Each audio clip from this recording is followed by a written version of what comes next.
If we remember back to chapter 10, I would like us to consider that in light of what we're going to look at this morning.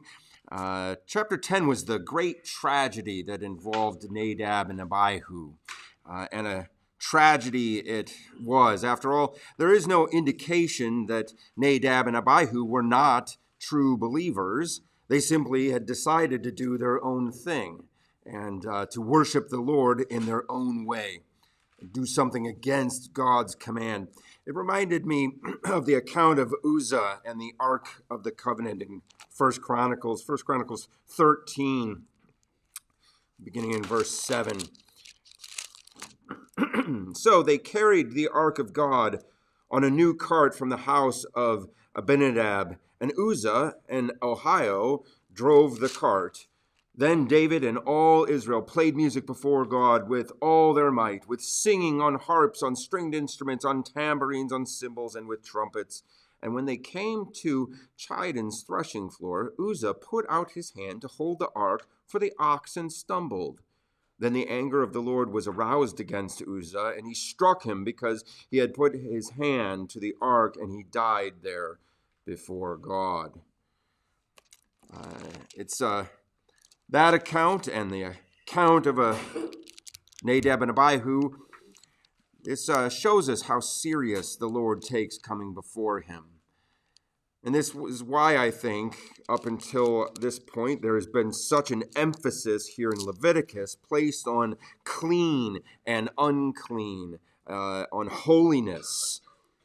Because immediately after destroying Nadab and Abihu, God gives great warnings to the remaining priests, very specific commands for them to follow in regards to worship. And then through chapters 11 and 20 up until now, we've also had a great many laws now that have been directed at the people, all of Israel, in regards to how they were to approach the Lord. Now, in chapter 21, we return to instructions to the priests, specifically in regards to their cleanliness and holiness before the Lord, but not just in worship, as it was in chapter 10, but now also in their day-to-day lives, as we're going to see. So let's begin here in chapter 21 with verses 1 through 4.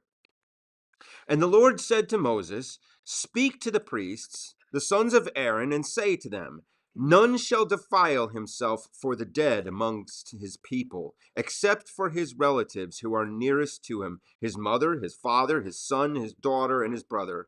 Also his virgin sister who is near to him, who has had no husband, for her he may defile himself. Otherwise he shall not defile himself, being a chief man among his people, to profane himself." Well, this chapter begins like most of the chapters in Leviticus, the Lord speaking directly to Moses. It's interesting, though, here that Aaron is not part of this. It is directed to the other priests, the sons of Aaron. The first thing commanded is for the priests not to defile themselves with physical contact with a dead person, or even coming near a dead person, except for very specific instances. Now, we have seen before that the Lord considers contact with a dead thing to make a person unclean, to pollute themselves. And why do you think that this is? Well, death is the penalty for sin. It is a reminder of the corruption that sin has brought into this world. Before sin, there was no death. So the picture here for the Israelite is to stay as far away from even the results of sin. That's how clean they were to be, was even something that was just the result of a sin was to be avoided at all costs. And this, I think, is most certainly a warning to all of us as well, right? Peter calls us a royal priesthood. Look at 1 Peter 1 Peter 2, 9 through 10. But you are a chosen generation, a royal priesthood, a holy nation, his own special people, that you may proclaim the praises of him who called you out of darkness into his marvelous light, who once were not a people, but now are the people of God, who had not obtained mercy, but now have obtained mercy. So, just as the priest was to stay as far away from corruption as he could, Paul also warns us to do the same as Peter did here. Look at Ephesians. It's a passage I like to go to often here. Ephesians 5. Ephesians 5, uh, 1 through 7.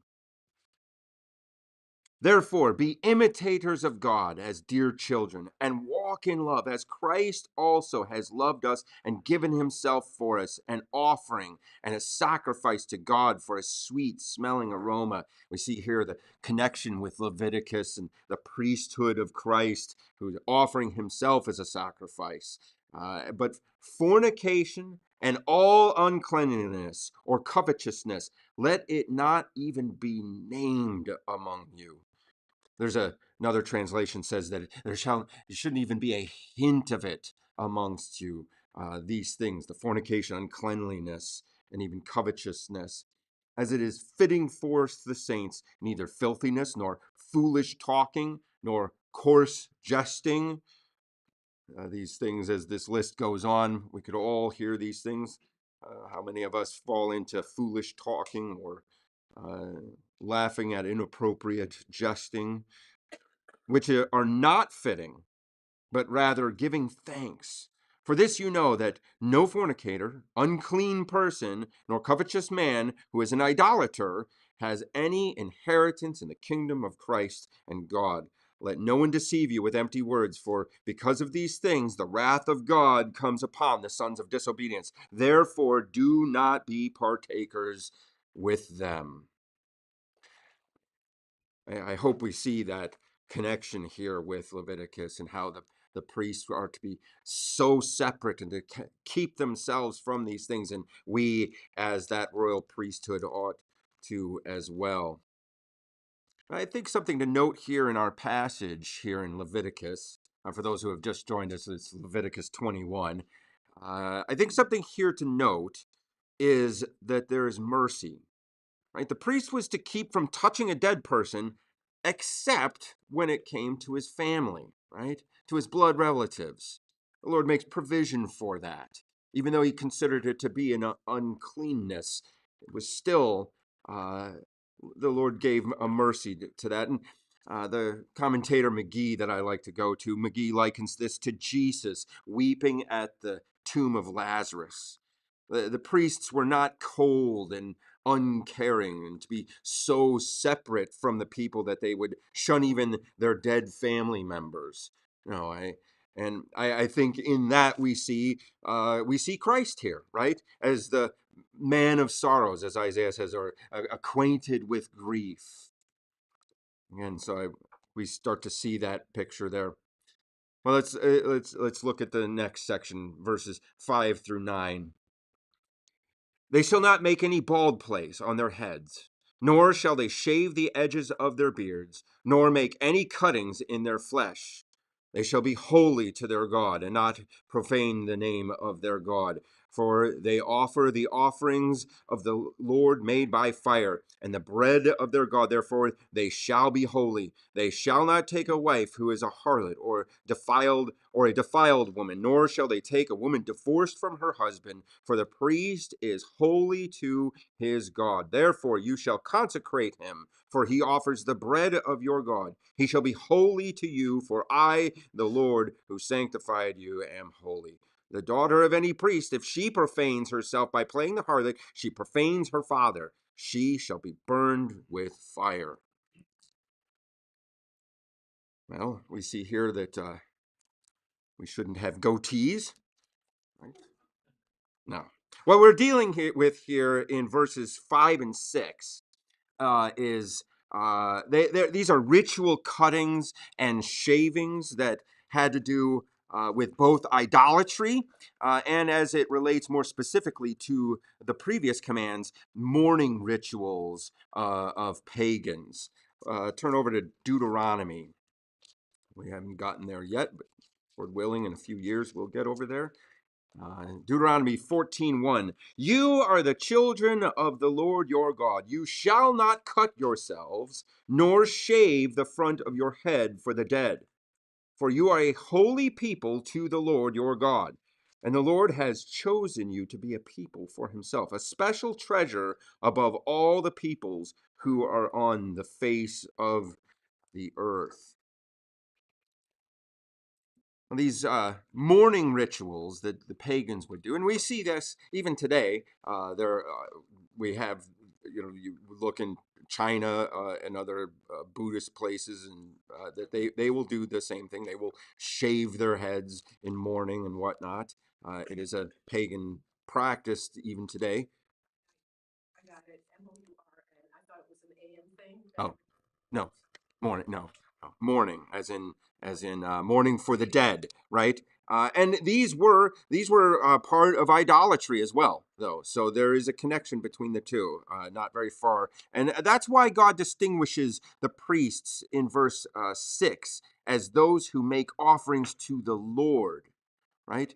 They're not to do such things because they're holy unto the Lord. It was to separate themselves so far from pagan priests and pagan rituals because they were God's priests. And so they weren't to take part in these things. They were to be avoided. It reminds me of Elijah and the prophets of Baal. For those who know that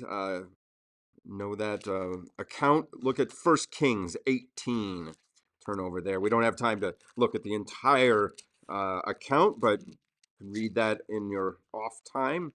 1 Kings 18, verses 25 through 29. Now Elijah said to the prophets of Baal, choose one bull for yourselves and prepare it first, for you are many, and call on the name of your God, but put no fire under it. So they took the bull which was given them, and they prepared it, and called on the name of Baal from morning until noon, even till noon, saying, O Baal, hear us. But there was no voice, no one answered. Then they leapt about the altar which they had made. And so it was at noon that Elijah mocked them and said, Cry aloud, for he is a god. Either he is meditating, or he is busy, or he is on a journey, or perhaps he is sleeping and must be awakened. Elijah's humor there is quite poignant there. So they cried aloud and cut themselves, as was their custom, with knives and lances until the blood gushed out of them. And when midday was past, they prophesied until the time of the offering of the evening sacrifice. But there was no voice. No one answered. No one paid attention. Again, these we see there these pagan rites that they would do, cutting themselves. And the idea here in Leviticus is staying as far away from paganism and wickedness as possible, and especially for the priests. So again, looking back at Ephesians, I think that we can take that to heart ourselves, to stay as far away from the things of the world. Any thoughts or questions, comments? Well, in verses 7 and 8 here, we see God's regulating who a priest could marry. Of course, it would be unfitting for a priest to marry a harlot, even one that's repentant, but not even a divorced woman. If it was the husband that had left, the wife was to be a virgin. And the picture is that the priest was the mediator, right? He's a picture of Christ, and the people are the bride, right? And I think nowhere is this better pictured than in Hosea. turn over to Hosea 1. Hosea is in the beginning of the so-called minor prophets. Not that they aren't all major, just simply that they're shorter books. Hosea 1, verse 2. When the Lord began to speak by Hosea, the Lord said to Hosea, "Go, take yourself a wife of harlotry and children of harlotry, for the land has committed great harlotry by departing from the Lord." And the picture that happens in Hosea is Hosea marries this woman, Gomer, who's a harlot. And it was, like the Lord says, to be a picture of what it was that Israel had done by backsliding, by rejecting the Lord's commands. And then we see this beautiful picture where Hosea, his wife, gets so caught up in harlotry that she ends up having to sell herself into slavery. She owes such a great debt that she is sold into slavery, and Hosea goes and buys her out from the marketplace. And it's a picture of what Christ does for us and for his people, that even though we have rebelled against him, he came and he bought us out from bondage. A beautiful, beautiful picture. I would recommend everyone to study the book of Hosea diligently. It is a wonderful picture of what God has done for us.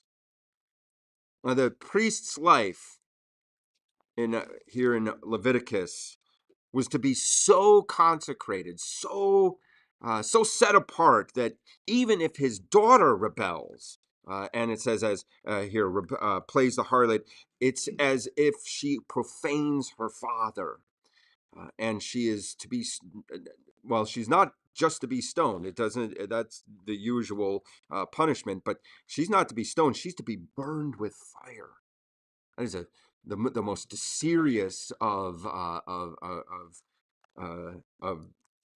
punishments here. And the idea is to be utterly destroyed for doing that, to be cut off and to have nothing remain of that person.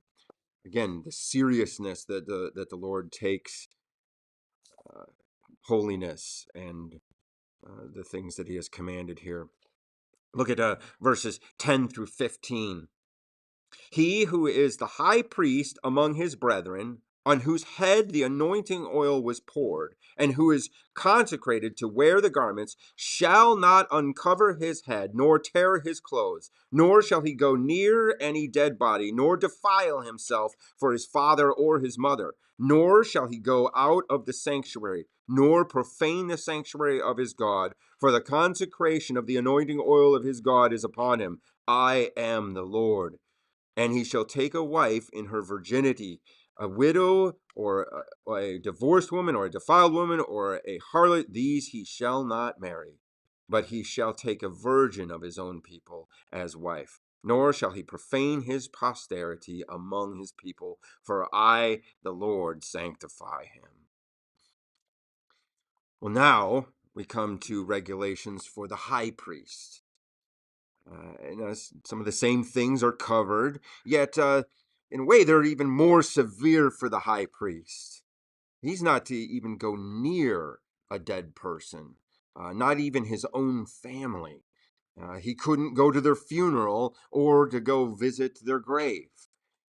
Notice he was not to uncover his head or tear his clothes. Again, the idea of uncovering of the head and tearing the clothes, these were signs of mourning. And I think one of the purposes of that and the other prohibitions against particular signs of mourning was not only did pagans have a whole system of mourning the dead, but there is a sense that because death is ultimately the result of sin, well, death is a judgment. Right? And the high priest especially was to accept that judgment as the perfect will of God, and he was to continue on with his duties. Remember back in chapter 10, when after Nadab and Abihu are destroyed, that God told Aaron not to mourn, not to show any sign of mourning, and that was because it was to be accepted that this was the judgment of God that had come down. And I think that one of the things that's there is that's what verse 12 means when it says that the high priest is not to leave the sanctuary, right? Because the anointing oil is upon him. The high priest's his duties were far, far greater than himself.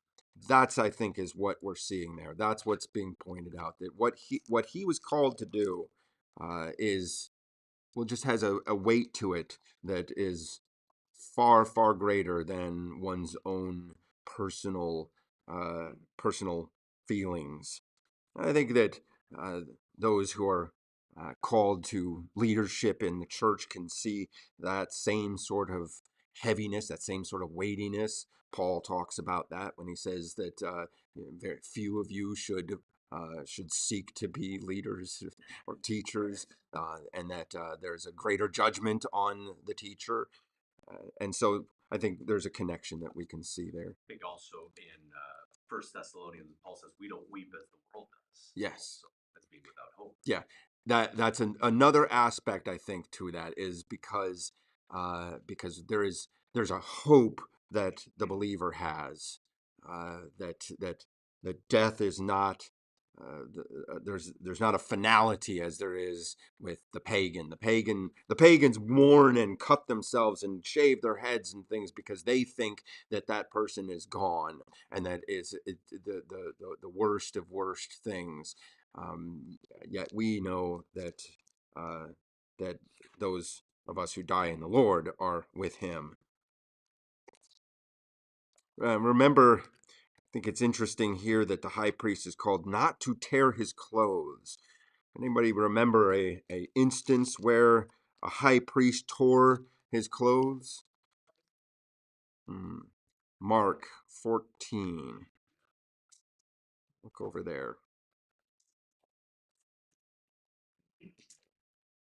There's several passages in the New Testament about this, but I chose Mark 14, 61 through 64. This is at Christ's trial when he's before the Sanhedrin, beginning in verse 61. Again, the high priest asked him, saying to him, "Are you the Christ, the Son of the Blessed?" Jesus said, "I am. And you will see the Son of Man sitting at the right hand of the power and coming with the clouds of heaven." Then the high priest tore his clothes and said, "What further need do we have of witnesses? You have heard the blasphemy. What do you think?" And they all condemned him to be deserving of death. Then some began to spit on him and to blindfold him and to beat him and to say to him, "Prophesy." And the officers struck him with the palms of their hands. The high priest there was not to tear his clothes. So in this moment, the high priest sinned, even worse than sinning by condemning Christ. He had an outburst of, an emotional outburst, you might say, and made himself even more guilty. Well, then, here in our passage, the high priest was to marry a virgin, just like the other priests. And then there in verse 15, there's interestingly enough, different translations read differently. The NASB, well, first mine says, "Nor shall he profane his posterity among his people." The NASB says, "So that he will not profane his children amongst his people." In a way, meaning that marrying a divorced woman or a harlot, again, even a repentant one, would make his children profane. And that is common. If we remember back into our study in Exodus, what profane comes from, and profane in English comes from the root pro and phane, which is a phane is a term for a church, and pro is outside or in front of. It was the courtyard that was in front of a church was the profane place. It was where the commoners would gather and have a marketplace. And so anything outside of the church was considered profane. Not necessarily wicked, but just simply not part of church business, not part of something that's within the church. Common, right? And so outside the sanctuary, you might say. And so you might say here when it says that his children would be profane, that would mean that they would not be, or they would not have a position of being sanctified, that they would lose that position of being set apart unto the Lord. They would be part of the common people then, not a specific, you might say, bloodline, right? The Holman Christian Standard Bible actually says it that way. It says, so that he does not corrupt his bloodline. Well, the word used for profane here and in other places here in this chapter can be translated as corrupt. It's actually the word chalal or yelhalel, and it literally means to pierce through or to wound by piercing. And it's the same word, interestingly enough, that's used in Isaiah 53. So I'll turn over there.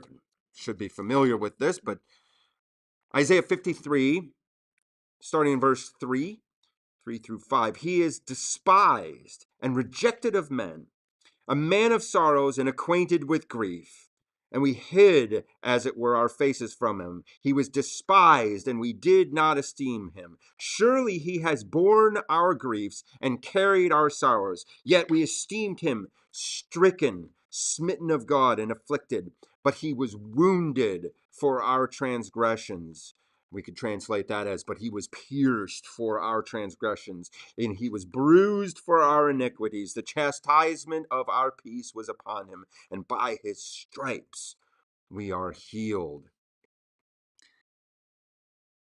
And so what we can say there of Isaiah 53 is that Christ was profaned, right? He was driven from the sanctuary for our transgressions. It's one of the reasons why he was crucified outside of the city. He was made profane at that time for our transgressions. I think there's a very interesting tie back here to Leviticus, thinking that about these offspring here. I have a question, on a comment about this. He will not marry, if he doesn't marry somebody who's not a virgin, he'll automatically made profane. I have a friend who, before he was a believer, was staunch in his Catholicism and would meet with the priest every day. And it eventually came out that while he's in conversation with this priest, that his children, the first one was born out of wedlock. And this, when the priest said your child was not, I can't even remember the words, but this is exactly what he was telling him, that your child's profane, that will never be part of the church, blah, blah, blah. It offended him so much that he left the Catholic. And I'm just wondering if that's if it was similar, that the Catholics take this and apply it to anybody. Yeah, Even though the family they were believers and they had. I've not heard that before, but obviously the Lord used that to drive him out of out of the Catholic Church and to the truth. So, but that no, that would be absolutely a misuse of this passage. We don't look at this passage as as prescriptive of how we should be treating others, because we are all profane, right? We all come from that. We are all, and it's Christ's mercy that saves us, not our bloodline, not how we're born, because we're all born in sin, right? There's no difference between us in that sense. Well, let's look at the last section in this chapter, verses 16 through 24. And the Lord spoke to Moses, saying, Speak to Aaron, saying, No man of your descendants no man of your descendants in succeeding generations who has any defect may approach to offer the bread of his God. For any man who has a defect shall not approach. A man blind or lame who has a marred face or any limb too long, a man who has a broken foot or a broken hand, or is a hunchback or a dwarf, or a man who has a defect in his eye, or eczema, or a scab, or is a eunuch. No man of the descendants of Aaron the priest who has a defect shall come near to offer the offerings made by fire to the Lord. He has a defect. He shall not come near to offer the bread of his God. He may eat of the bread of his God, both the most holy and the holy, only he shall not go near the veil or approach the altar because he has a defect, lest he profane my sanctuaries, for I, the Lord, sanctify him. And Moses told it to Aaron and his sons and to all the children of Israel. Well, notice here that the Lord now turns to Aaron. Originally, it was to the other priests, but now he picks up and says, you need to speak this to Aaron. And the priests here, specifically the sons of Aaron, were not to have any physical defects, whether they were born with them or whether they suffered a loss. There in verse 18, no one blind or lame or even a broken foot or a hand. That would disqualify you. Or if a limb was a little too long.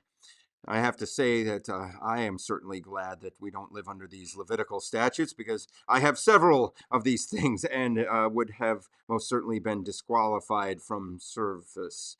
But as you look a bit closer at this list, a hunchback or a dwarf, or even just a defect in the eye, it starts to include a lot more people that are going to be excluded. A lot more are included in the list that are going to be excluded. Look at that verse 20. It says it's translated here for mine as a eczema or a scab. The term there is actually for an itch. So if you have some sort of a rash that causes an itch, you would be disqualified. So the question is then, who would qualify? Right? Well, I think what's going on here is that the idea of coming before the Lord is far greater in its consequence than man can possibly imagine.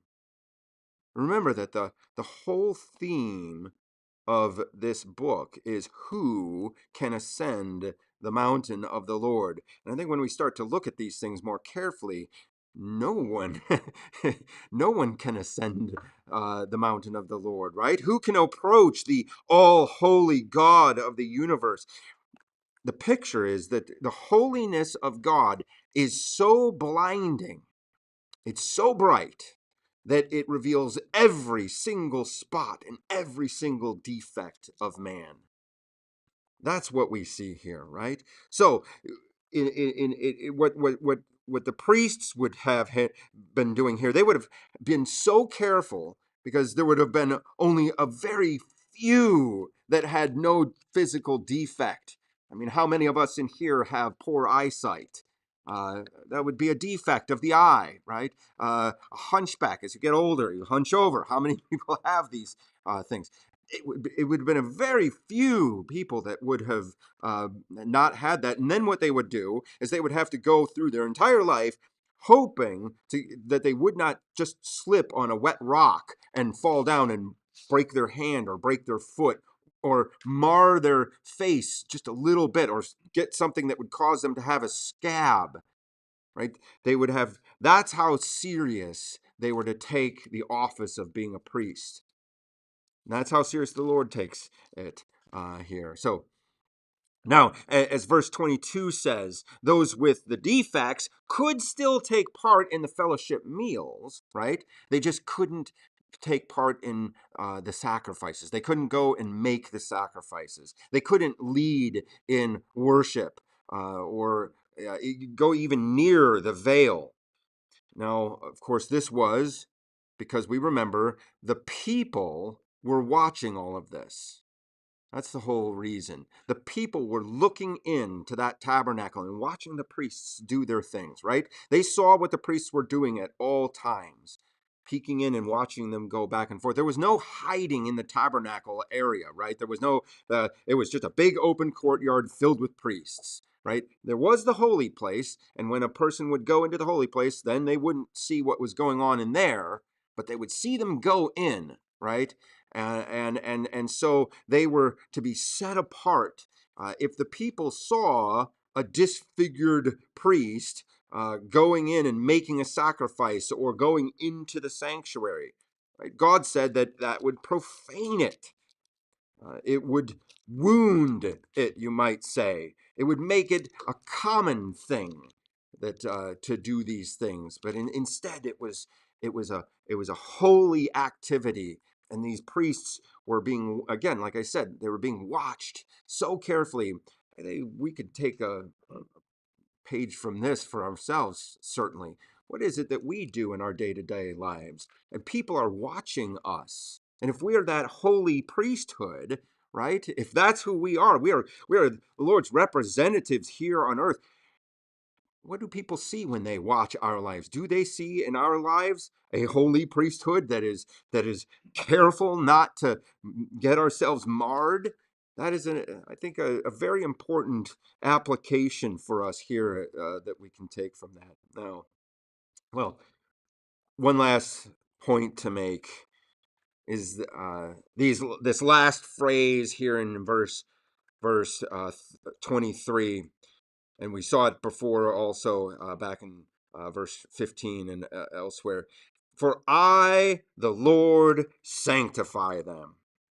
Now, I think it would be easy for us to just read over that and miss the great truth that is being laid out here. All of Leviticus, it seems, so far is about the people and especially the priests sanctifying themselves, right, in preparation for worship to the Lord. And in a sense, yes, this is true, the call to sanctify yourself. But we have been studying in Hebrews in our Thursday night Bible study.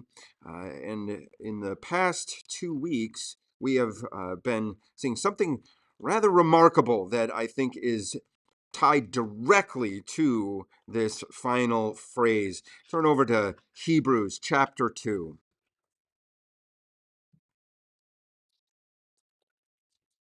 There's a great connection between the book of Hebrews and the book of Leviticus. We've made note of that here. Starting in verse 10, I'll just look at verses 10 and 11, Hebrews 2. For it was fitting for him, for whom all are all things, and by whom are all things, in bringing many sons to glory, to make the captain of their salvation perfect through sufferings. For both he who sanctifies and those who are being sanctified are all of one, for which reason he is not ashamed to call them brethren. So what we see there is, and what we've studied on Thursdays, is that the Lord is both the author of salvation, as it says there, and he is also the sanctifier of his saints. Here we see that here, the Lord saying, I am the one that sanctifies. He is the one that does that. And I would just have to say to that, oh, the wonderful grace of Jesus that he would do that for us, wicked, rebellious people. Any thoughts or comments? I have a question just about the whole, if he made these people with defects, why would he, I mean, not allow them to be participating in the he made everybody perfect, in his eyes. Well, I think it's a reminder of us living in a fallen world, right? God allows a person to be to come into the world with many people come into the world with defects as a result of sin, and so I would take that back to Romans when it says who's the pot to say to the potter, why have you made me thus, right? And so the Lord, even though he is the orchestrator of those things, he still demands holiness and perfection. And I think the most important part of it is the picture that it paints, the picture that it is that the priests. The priests are the mediators, and they are to reflect God's holiness to as much of an extent as the fallible man could. Because we're all sinners, we're all marred, we're all, so the bottom line is that it's he who chooses. Yes. Yes. It's his doing, it's his rule, his law, his instruction.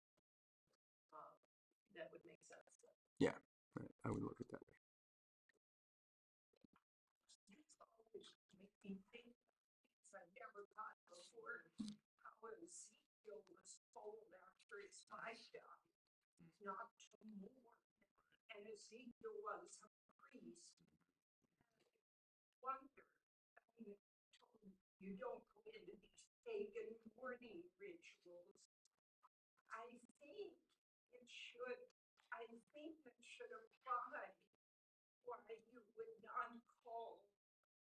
not gather for a so-called celebration when someone dies, and neither should a church offer grief therapy, which has been these support groups that is everywhere in the last 20 years, because of the theology back of that.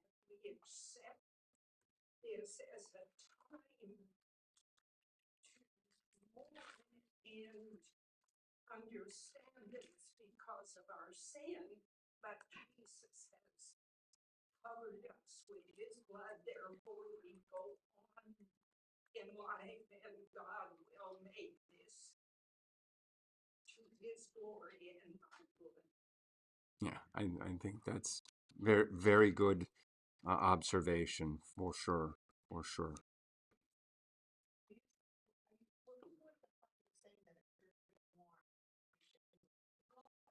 No, I'm saying for sure not that. No. That you said you should not call it a celebration.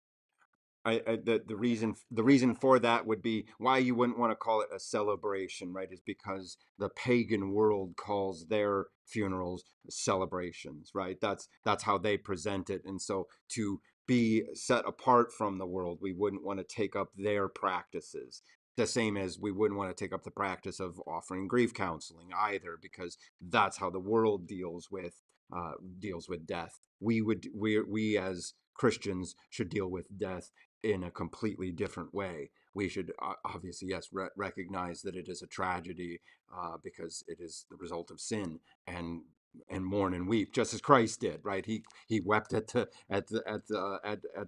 tomb of Lazarus, but but but but also recognizing that there's a difference between a Christian's funeral and the pagans. Does that make sense? I think that's what you meant. What do we call it then? A funeral. Yeah, yeah, a funeral. Sickness that we do. It's Yeah, silly talk about, yeah. increasingly centers on me and how I think. All right. Well, let's close.